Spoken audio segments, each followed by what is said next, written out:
Pressure ಕುಕ್ಕರ್‌ನ ಅಡ್ಗಿ ಯಾಕೆ ಊಟ ಮಾಡಬಾರ್ದ್ರಿ? ಹಿಂಗ್ ಸ್ವಲ್ಪ ಮಂದಿ ವಾದ ಮಾಡ್ತಾರಲ್ಲ, ಉಣಬಾರ್ದು ಅದ್ರನ್ನ ಅಡ್ಗಿ ಅಂತ ಹೇಳಿ. ಅದಕ್ಕೂ ಒಂದು ಕಾರಣ ಐತಿ. ನೋಡೋಣ್ರಿ ಏನಂತ.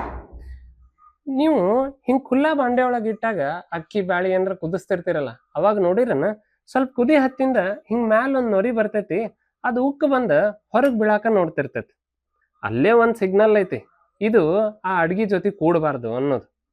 ಅದ ಕಾರಣಕ್ಕ ಹಿಂದ್ ನಮ್ಮ ಅವ್ವಗಳೆಲ್ಲ ಹೆಂಗ್ ಮಾಡ್ತಿದ್ರ್ರಿ, ಹಿಂಗ್ ನೊರಿ ಬಂದ್ ಕೂಡ್ಲೆ ಅದನ್ನ ಗಂಜಿ ಅಂತನೋ, ಇಲ್ಲ ಕಟ್ ಅಂತನೋ ಅದನ್ನ ತೆಗದ್ ಬ್ಯಾರೆ ಮಾಡ್ತಿದ್ರು.